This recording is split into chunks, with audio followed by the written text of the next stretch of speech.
இப்படியும் நடக்கும் என்று எவருக்கிங்கே தெரியும்? அந்த இறைவன் போடும் விடுகதைக்கு எவருக்கு விடை புரியும்?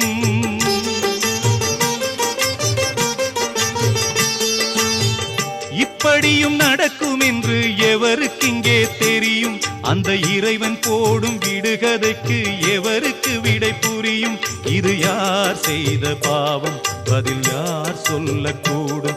இது யார் செய்த பாவம்? பதில் யார் சொல்லக்கூடும்?